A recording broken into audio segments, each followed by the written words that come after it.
it. The NCAA rules come out this week, actually tomorrow. I've inserted a day off tomorrow, and then we'll come back, go Thursday, Friday, Saturday. So excited today. Got another player out there, roster addition. Terrell Jennings was able to add in there today. Another portal corner. It was really good to see him work. Worked himself right in and looked pretty comfortable. So excited. That kind of will, at the moment, obviously with the injury situations, if a guy literally looks like he's going to be out for an extended period of time, we replace him. But fortunately, we haven't had that situation pop up, so we should be pretty set on our roster as we know it right now. Tomorrow we'll install. Now we've been in the red area these first 4 days. Now we'll work out in the ends in the normal field area. We put in 2 phases of the kicking game and practice that. So really excited to get a little bit of a day off, recover, and then jump into Thursday practice and should be ready to roll. So that's about it. Just logistically, you said there a couple guys had the flu. Is that just the flu? Josh had missed yesterday, but he was out there today.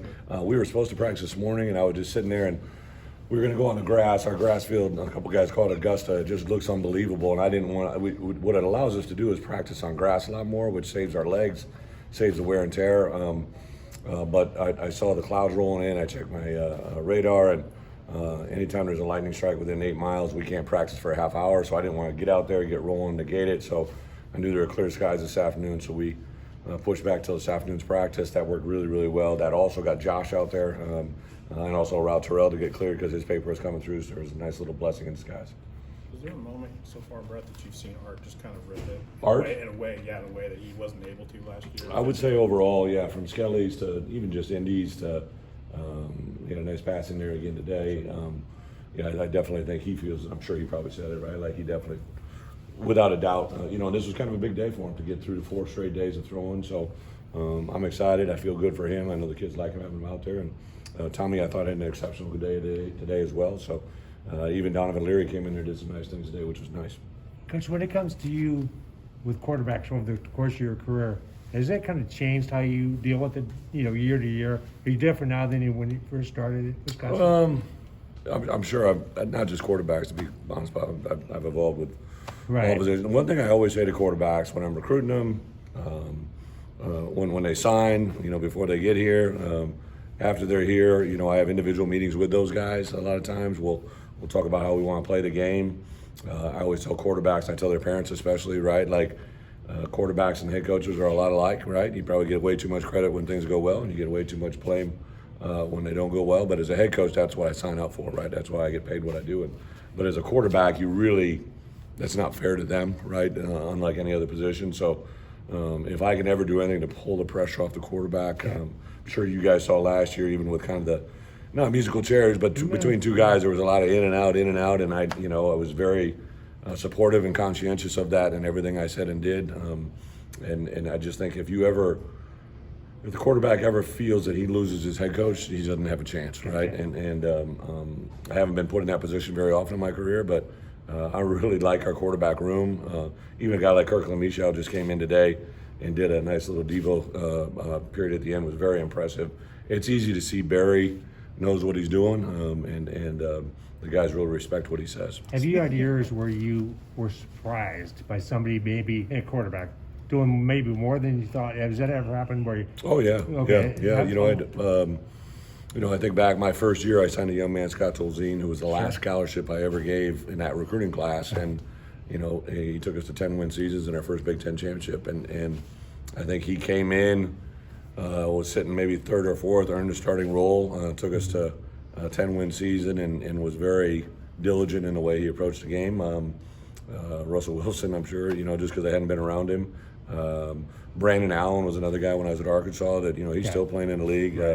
You just see the nuances that they have, and really, a quarterback, you really don't get to know him until you see when the bullets are flying against him, right?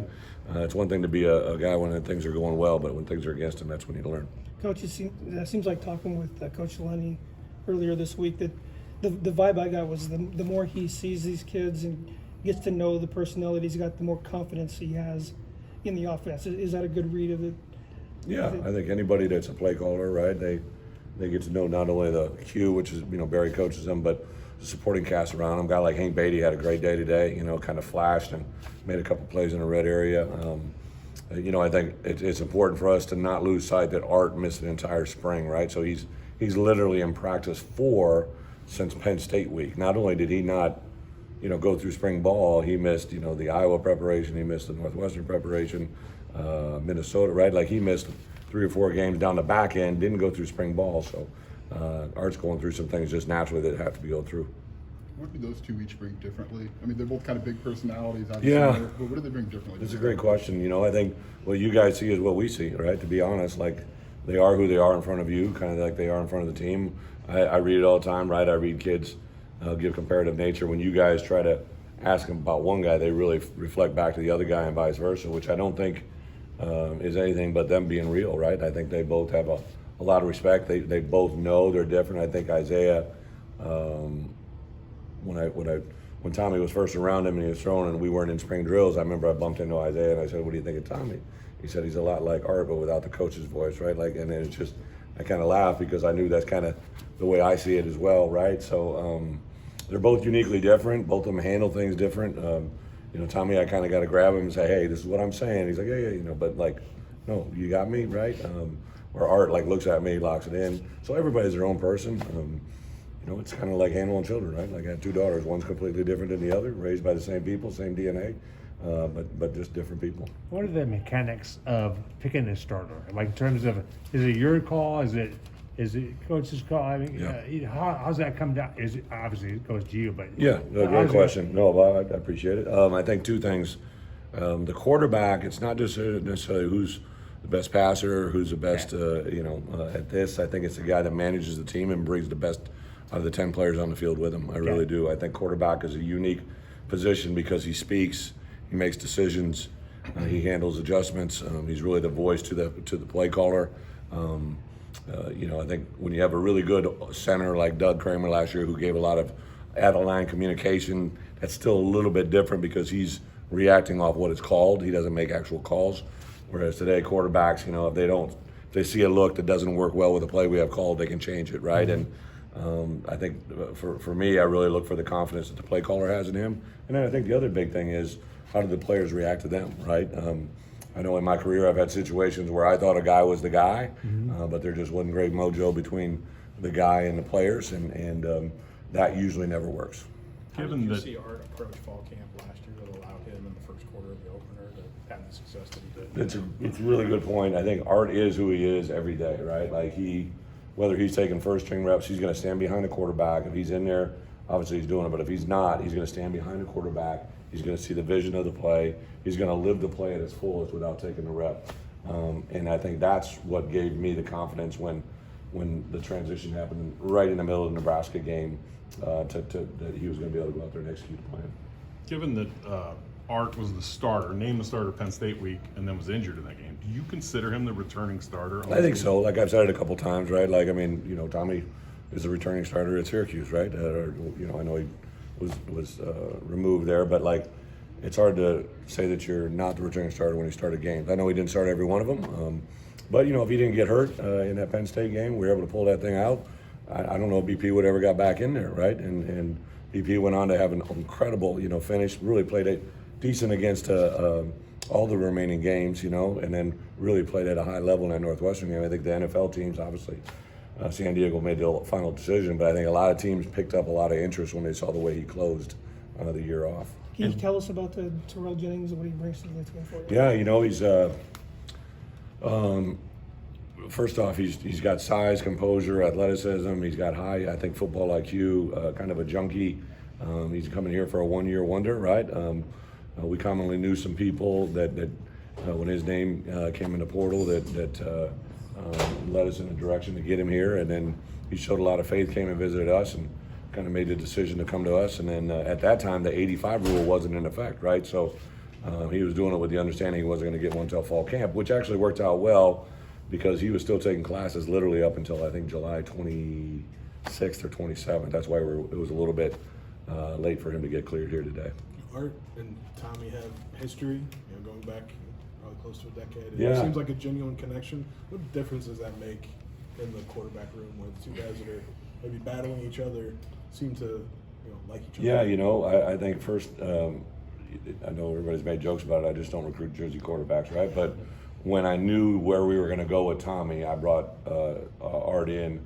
I just believe in having difficult conversations, right? And Art was at a point where he was having major surgery, right? And I didn't want to leave the rest of our team hanging in the balance of a hopeful recovery with him. And I felt we needed a veteran quarterback, someone that could come in. And so I brought Art in, and I told him, hey, I've been talking to a guy named Tommy DeVito. I'm sure you know him. And he kind of rolled his smile in his eyes, and he's like, yeah, I know him, Coach. And I said, well, I'm going to make an offer to him. I just want you to know. And then, this is where we're going. I'm going to go see him this weekend. He goes, I know who he is, and I know where it is. And, really no thing other than that's what it is. He was again, Art is so real. And I'm not going to speak of what he experienced, right? But he'd always said to me, even going into that opening week in Nebraska, when I brought him in and told him I was going with BP, he goes, Coach, I appreciate you telling me and being honest with me from jump, right? Like that was something he really appreciated. And then when I kind of on the flip side of it, when I had to tell BP I was staying with Art, right? Like I told him news that he probably wanted to hear, right? So it's kind of going back and forth. And then really what I felt was genuine when I was in Tommy's house for the first time and told him, that I told Art, and Tommy's dad, I think, was the first one that said, oh yeah, we've known Art for so-and-so number of years, and Tommy was great about it. And then the thing that I really came full circle on is this summer, I was in a conversation with Barry without Art or Tommy in the room, and Barry was talking about how close those two had become. And then literally the next day I had a meeting with Tank, and he talked about how those two guys were kind of like field general 1 and 2, just taking control of all the workouts, all the player-led practices, and doing all the things together in their voice, their confidence. And that's when I thought we probably had something. How often do you and Coach Illini talk about quarterback? Is it constant? Is it 5 minutes a day? I mean, how often does it happen? Kind of probably just depends on the day. Okay. Yeah, like I got a lot of things going on today. Like there was a fire in the morning, not a literal fire, but a little player fire I had to deal with, and we knew Terrell was getting close, and then I went from changing the practice fields from the grass fields to the stadium, and then in a matter of an hour I took us from practicing the stadium to practicing in the afternoon, and you had to notify all the department heads. But Barry and I'll usually swing by his office or he'll pop into mine, and we'll just share a 10-15 minute conversation. I had a coordinator meeting today with all three of us present, with Sean, Ryan, and Barry. I walked out and grabbed Barry after practice today. There were some guys that did some good things in the QB room, but also at other positions. And Barry and I talk a lot more than just quarterbacks, right? Like we talk a lot about who our number 2 center is, who what tight end looks good, all kinds of things. Can I add, Casey talked. Finish up with this one, Coach. Casey talked about. He mentioned his hair color was different when you first met him, but he talked about his own personal growth. Casey Washington? Yeah, over the last year. What have you seen from him from a growth?